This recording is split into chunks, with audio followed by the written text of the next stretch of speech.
नमस्कार दोस्तों, मैं सोनू सिंह स्वागत करता हूं आपका हमारे YouTube channel RNS education news के ऑनलाइन प्लेटफॉर्म पर। तो ये हमारी हिंदी की दूसरी क्लास है। तो जहां कल हमने जो पढ़ाया था उससे आगे आज शुरुआत करते हैं। कल हम स्वर वर्ण के भेद पे थे। तो स्वर वर्ण के भेद, तो जो हमारी हेडिंग थी स्वर वर्ण के भेद, उससे आगे आज हम शुरुआत करेंगे। तो आपकी हेडिंग डाल लीजिए स्वर वर्ण के भेद।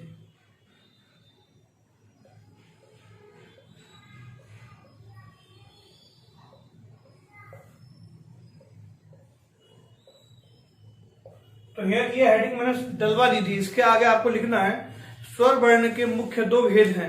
नंबर 1 उत्पत्ति के अनुसार, नंबर 2 मात्रा के अनुसार। अब आपको पहली हेडिंग डालनी है उत्पत्ति के अनुसार स्वर वर्ण के भेद।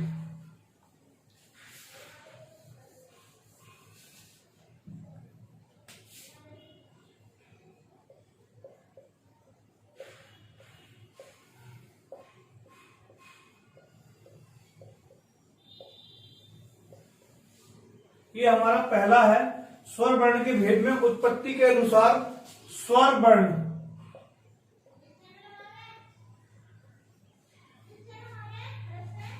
उत्पत्ति के अनुसार स्वर वर्ण। अब इसमें भी क्या है, ये भी हमारे दो प्रकार के होते हैं। ये भी क्या है, हमारे दो प्रकार के होते हैं। नंबर 1 ह्रस्व स्वर वर्ण, नंबर 2 दीर्घ स्वर वर्ण। तो इसमें क्या करना है, पहली हेडिंग हो जाएगी इसमें ह्रस्व स्वर वर्ण।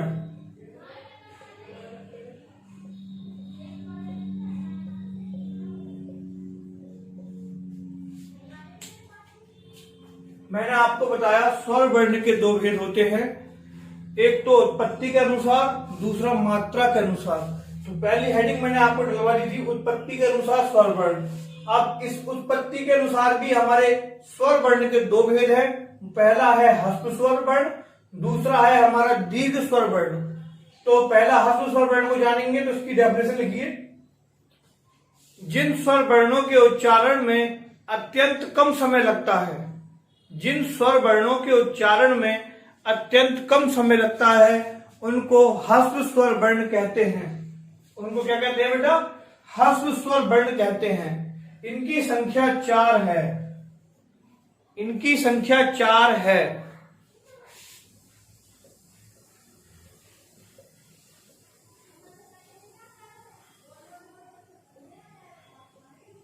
आ ई उ ऋ। एग्जाम में अगर आपसे पूछा जाए ह्रस्व स्वर वर्णों की संख्या कितनी है तो आंसर हो जाएगा 4।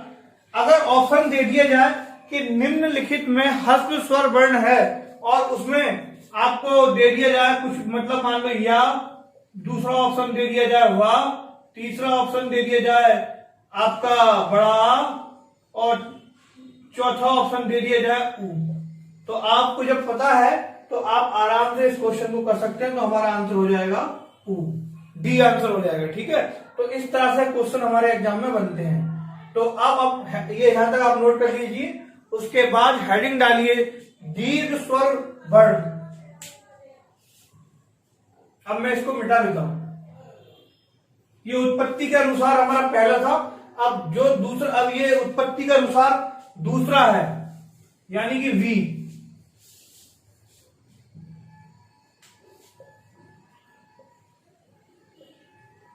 दीर्घ स्वर वर्ण। अब इसकी डेफिनेशन लिखिए। जिन स्वर वर्णों के उच्चारण में ह्रस्व स्वर वर्ण के उच्चारण से 2 गुना समय अधिक लगता है, जिन स्वर वर्णों के उच्चारण में ह्रस्व स्वर वर्णों के उच्चारण से 2 गुना समय अधिक लगता है उनको दीर्घ स्वर वर्ण कहते हैं। इनकी संख्या 7 है।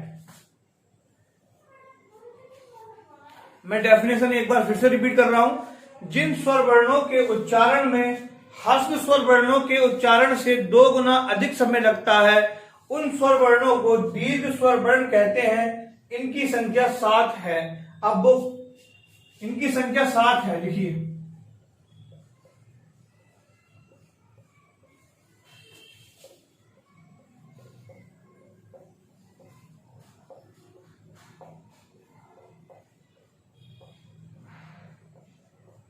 बड़ा आ, बड़ी ई, बड़ा ऊ, ए, आए, ओ, आओ।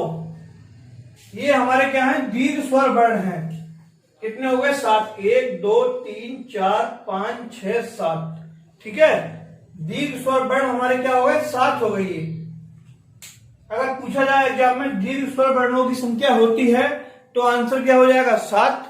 और अगर ऑप्शन में पूछा जाए तो ये आपको याद होने चाहिए, तो याद होने चाहिए, तो आप उसको पहचान के उसका आंसर कर देंगे। ठीक है, अब इसी में आपको लिखना है, यहां तक नोट कर लीजिए थोड़ा फास्ट। ये हमारा व्युत्पत्ति के आधार पर ही चल रहा है। ये आपको ध्यान देना है, ये जो हमारा बड़ा आ है, ये हमारा जो बड़ा आ है, ये आ प्लस आ से मिलकर बना है। किससे मिलकर बना है? आ प्लस आ से। और जो हमारी बड़ी ई है, ये हमारी ई प्लस ई से मिलकर बनी है। मैं आपको एक चीज और बता दे रहा हूं, ये बड़ा, अगर ये हमारा आ प्लस आ होगा तब भी बड़ा आ बनेगा। अगर आ प्लस बड़ा आ होगा तब भी बड़ा आ बनेगा। अगर आ प्लस बड़ा आ होगा तब भी बड़ा आ बनेगा। इसके 4 कॉम्बिनेशन है, मैं यहाँ पर संक्षेप में आपको बता रहा हूं। अगर बड़ा आ जो हमारा बड़ा बनता है वो आ मूल की बात कर रहे हैं यहाँ पे, आ प्लस आ, यानी कि हमारा जो बड़ा बना है हमारा आ प्लस आ से मिलकर बना है। अब बड़े ऊ की बात करते हैं तो ये छोटा ऊ प्लस छोटा ऊ से मिलकर बना है। और अब हम बात करते हैं ए की, यहां तो नोट करिए पहले, इसको मिटा देते हैं। इतना नोट कर लिया होगा।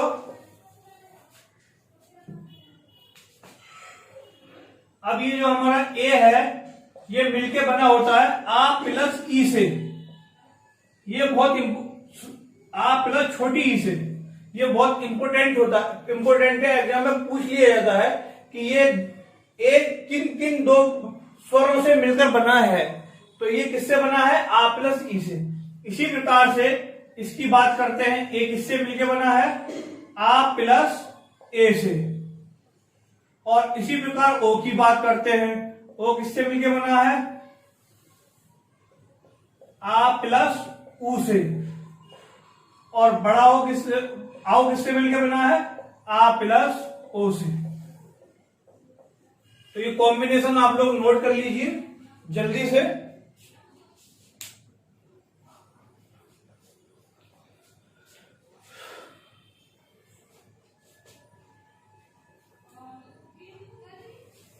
कर लिए होंगे नोट आप लोगों ने। तो ये जो थे हमारे उत्पत्ति के आधार पर थे।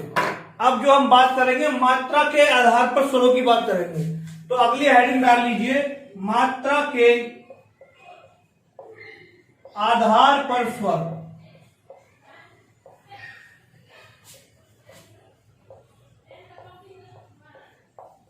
ये क्या हो गई? हमारी हेडिंग हो गई। इसमें भी क्या है? अब इसमें लिखिए मात्रा के आधार पर स्वरों के 3 भेद हैं। मात्रा के आधार पर स्वरों के 3 भेद हैं। नंबर 1, एक मात्रीय स्वर, एक मात्रीय स्वर वर्ण, एक मात्रीय स्वर वर्ण।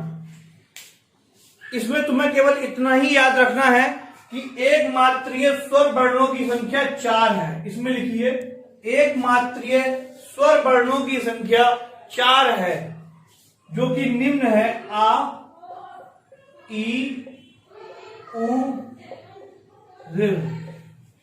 इसको नोट कीजिए फटाफट। एक मात्रीय स्वर वर्णों की संख्या 4 है, जो कि निम्न है आ, ई, उ, ऋ।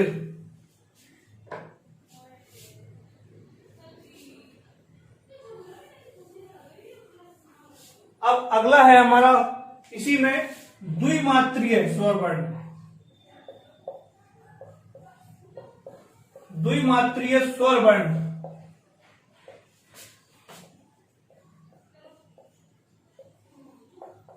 द्विमात्रीय स्वर वर्ण में क्या है बेटा, द्विमात्रीय स्वर वर्णों की संख्या हमारी कितनी है, 7 है। कितनी है, 7। वो क्या क्या है उसको नोट करो फटाफट।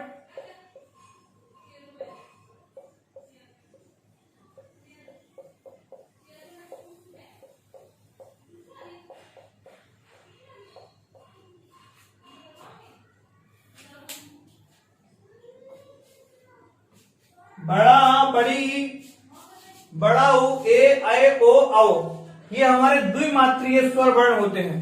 ठीक है, अब अगला है हमारा त्रिमात्रीय। ये बहुत इंपॉर्टेंट है, यहां से क्वेश्चन बनता है। त्रिमात्रीय स्वर वर्ण,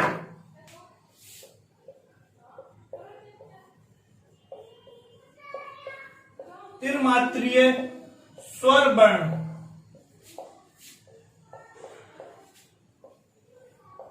अब इसको बहुत इंपॉर्टेंट है, इसको इंपॉर्टेंट करके लिखना है। त्रिमात्रीय स्वर वर्ण में लिखना है आपको, त्रिमात्रीय स्वर वर्ण की संख्या 1 है। कितनी है, 1 है, जिसको पिलूत स्वर कहते हैं, जिसको पिलूत स्वर कहते हैं। इसका उदाहरण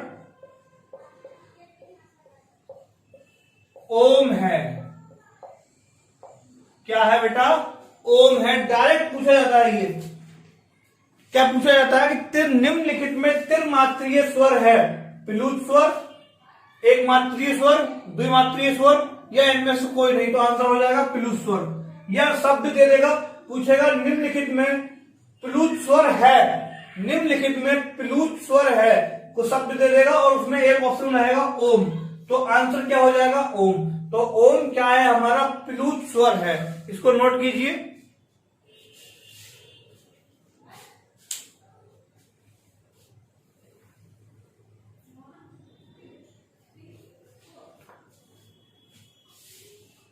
नोट कर लिया होगा।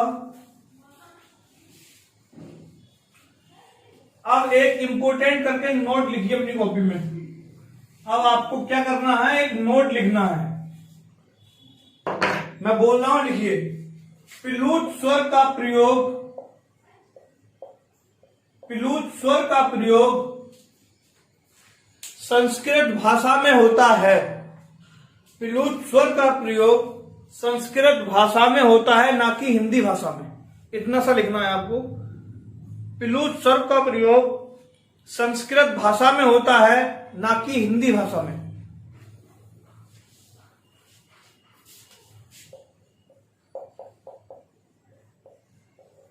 संस्कृत भाषा में होता है, ना कि हिंदी भाषा में।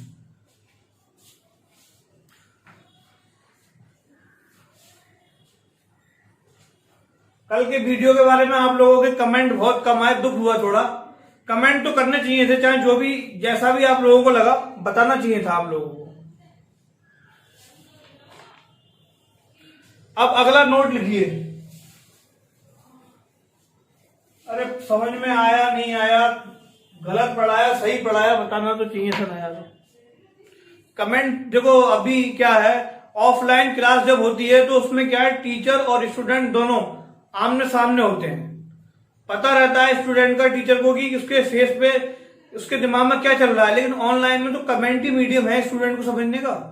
जब आप लोग कमेंट ही नहीं करोगे तो आपको हम कैसे समझ पाएंगे यार, और हमें पता कैसे चलेगा कि हम कैसा पढ़ा रहे हैं। तो कम से कम एटलीस्ट एक कमेंट तो होना चाहिए वीडियो देखने के बाद। तो अगला नोट लिखिए।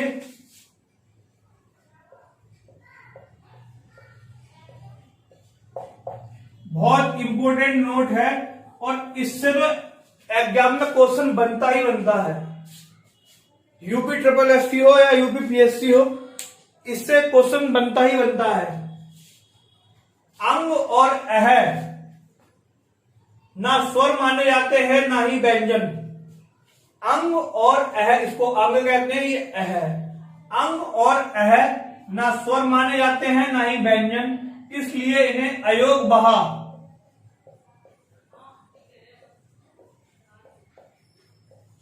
अंग और अह न स्वर माने जाते हैं, ना ही व्यंजन, इसलिए इन्हें अयोग बहा वर्ण कहा जाता है। इसलिए इन्हें अयोग बहा वर्ण कहा जाता है।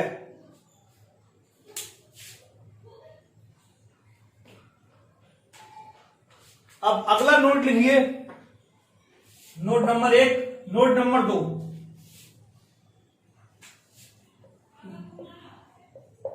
अब अंग और अह से रिलेटेड ये अयोग भाग की मतलब एग्जाम में ये वाला क्वेश्चन तो कई बार बन गया कि अंग निम्नलिखित को पहचानिए कि इसमें अंग और अयोग भाग वर्ण कौन कौन से हैं। लेकिन ये क्वेश्चन एक ऐसा क्वेश्चन है जो मैं आपको बताने जा रहा हूं कि इनका नामकरण किया किसने, इनको अयोग भाग बताया किसने। तो लिखिए अगला नोट, डॉक्टर किशोरी दास वाजपेयी ने अंग और अह को सर्वप्रथम अयोग भाग वर्ण की संज्ञा दी। डॉक्टर किशोरी दास वाजपेयी ने, ये बहुत इंपोर्टेंट है, डॉक्टर किशोरी दास वाजपेयी ने, जो वनडे एग्जाम होते हैं उनमें क्वेश्चन कहीं से बन के नहीं आते, इसी तरह से क्वेश्चन पूछे जाते हैं। डॉक्टर किशोरी दास वाजपेयी ने अंग और अह को अयोग, सबसे पहले अयोग भाग वर्ण की संज्ञा दी। ठीक है बेटा, इसको लिख लीजिए। फिर अगला नोट लिखना है इसी से रिलेटेड।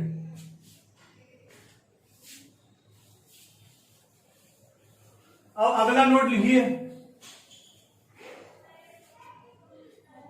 ये ऐसे वर्ण होते हैं मतलब जो बारात तो काफी करते हैं लेकिन इनकी शादी नहीं होती, मतलब इनकी खुद की शादी नहीं होती, बारातें काफी करते हैं ये।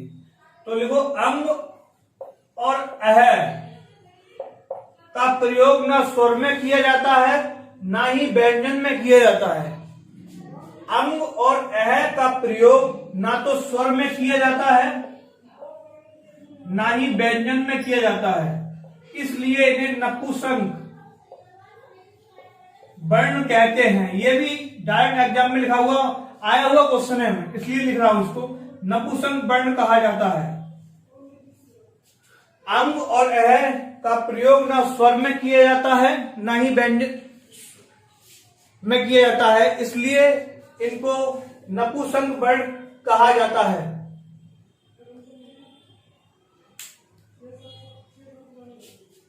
मैं इसको रिपीट कर रहा हूं, ध्यान से सुनेंगे, थोड़ा मिस्टेक हो गई है। अंग और अह का प्रयोग स्वर और व्यंजन दोनों में किया जाता है, स्वर और व्यंजन दोनों में किया जाता है, इसलिए इनको नपुंसक वर्ण कहा जाता है। अंग और अह इनका प्रयोग स्वर और व्यंजन दोनों में किया जाता है, इसलिए इनको नपुंसक वर्ण कहा जाता है।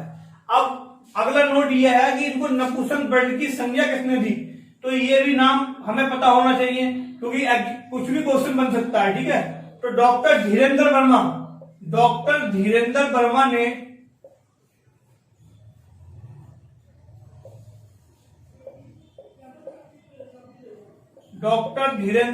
ने अंग और अह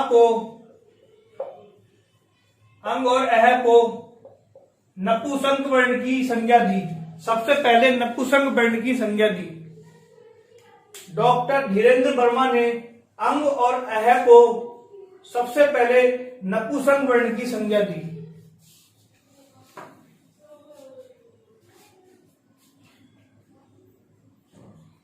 अंग और अह से कुछ ना कुछ एग्जाम में रहता ही है। एक नोट और लिखना है,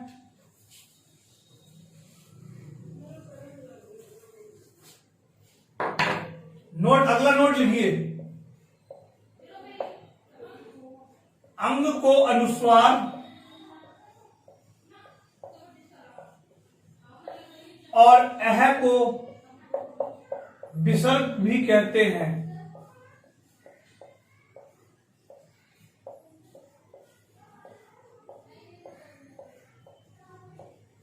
ये भी लिख लीजिए फटाफट, अंग को अनुस्वार और अह को विसर्ग भी कहते हैं।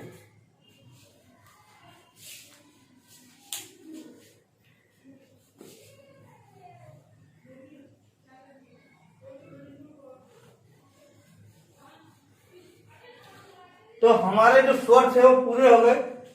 अब स्वर से रिलेटेड कुछ भी अगर एग्जाम में आता है तो मेरी ये पूरी कोशिश थी कि आपसे छूटेगा नहीं, आप उसको कर ही आएंगे। तो जो हमारे स्वर थे वो पूरे हो चुके हैं। अब अगली हेडिंग है हमारी व्यंजन, व्यंजन वर्ण।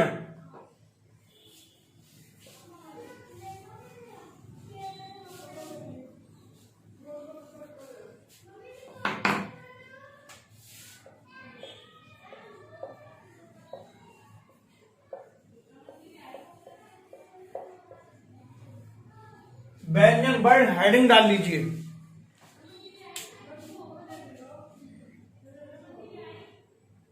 जिन वर्णों के उच्चारण में, इसको ध्यान से सुनना है फिर लिखना है, जिन वर्णों के उच्चारण में कंठ, तालु, मूर्धा, दंत, ओष्ठ, जिन वर्णों के उच्चारण में कंठ, तालु, मूर्धा, दंत, ओष्ठ आदि का प्रयोग होता है उनको क्या कहते हैं? हम व्यंजन वर्ण कहते हैं। जिन वर्णों के उच्चारण में कंठ, तालु, मूर्धा, दंत, ओष्ठ का प्रयोग होता है उनको क्या कहते हैं? व्यंजन वर्ण कहते हैं। तो लिख लीजिए, जिन वर्णों के उच्चारण में कंठ, तालु, मूर्धा, ओष्ठ का प्रयोग होता है, जिन वर्णों के उच्चारण में कंठ, तालु, मूर्धा, ओष्ठ का प्रयोग होता है या ये इनकी सहायता से बोले जाते हैं तो इन वर्णों को क्या कहते हैं? हम व्यंजन वर्ण कहते हैं। इसको लिख लीजिए।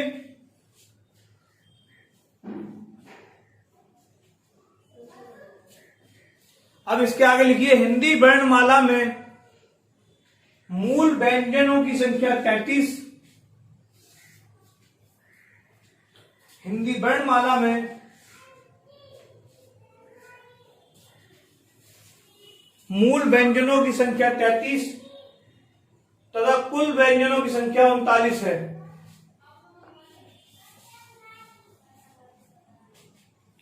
हिंदी वर्णमाला में मूल व्यंजनों की संख्या कितनी है? मूल व्यंजन हमारे कितने हैं? 33 और कुल व्यंजन हमारे 39 हैं। अब यहां से थोड़ा देखना, ध्यान देना है। अगर जब में पूछा जाए कि हिंदी वर्णमाला में मूल व्यंजन कितने हैं? 33 और कुल पूछा जाए कुल व्यंजन कितने हैं? तो 39। कुल से ये मतलब है कि कुछ व्यंजन हमारे ऐसे हैं जो मूल से ही मिलके बने हैं। जैसे ये हमारा ये है तो ये हमारा का प्लस सा से मिलके बना है, ठीक है। तो ये इस तरह से क्या है, हमारे जो मूल व्यंजन कितने हैं? 33 है और कुल व्यंजन कितने हैं? 39 है। इसको ध्यान देना, नोट कर लीजिए इसको।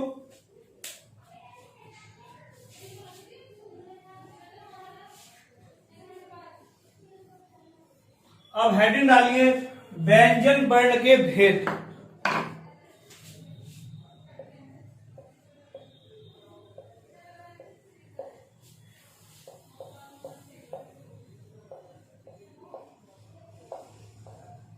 व्यंजन वर्ण के भेद।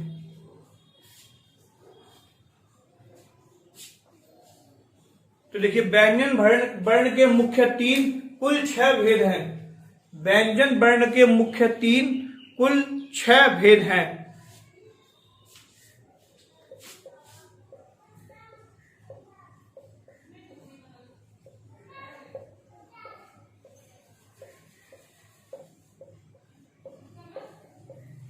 स्पर्श व्यंजन, अंतस्थ व्यंजन,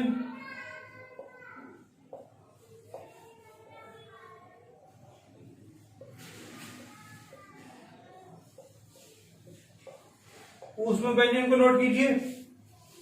नंबर 1 स्पर्श व्यंजन, अंतस्थ व्यंजन, ऊष्म व्यंजन।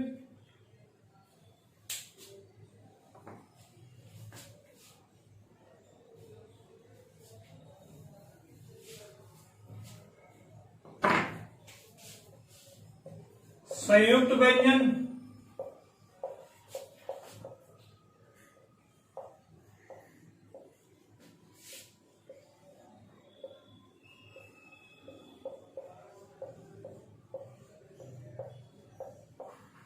द्विगुण व्यंजन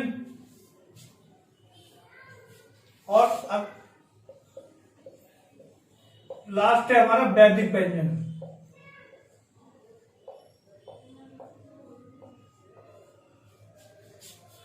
तो हमारे जो व्यंजन वर्णों के भेद है मुख्य 3 है। शुरू के जो 3 थे वो मुख्य हैं और टोटल हमारे 6 भेद हैं। अब इसके जो चर्चा है वो हम करेंगे अगली क्लास में। जो हमारी जो क्लास थी आज की वो यहीं तक है। बस मेरी आपसे यही रिक्वेस्ट है, कमेंट जरूर करें। क्लास मतलब आपको समझ में कितनी आ रही है, कितनी नहीं आ रही है, इसको जरूर बताएं यार, क्योंकि तभी पता चलेगा ना। अपने कमेंट जरूर करें और जरूर बताएं कि मतलब कैसा लग रहा है, या कोई सुधार की जरूरत है तो उसको भी बताएं। और एक हमारे विद्यार्थी का कमेंट था जिसने किया था कि थोड़ा टाइम को बढ़ाया जाए, वीडियो के टाइम को बढ़ाया जाए। तो हम पूरी कोशिश कर रहे हैं कि वीडियो का टाइम बढ़ाया जाए, हम इस पर ध्यान दे रहे हैं। और कल को जो हमारी वीडियो होने वाली है वो करंट अफेयर की होगी। कल संडे है, अकॉर्डिंग टू हमने जो बताया था अपना टाइम टेबल। तो कल भी हम करंट अफेयर के क्वेश्चन लेके आएंगे, तो बने रहें आप सब। जय हिंद, जय भारत।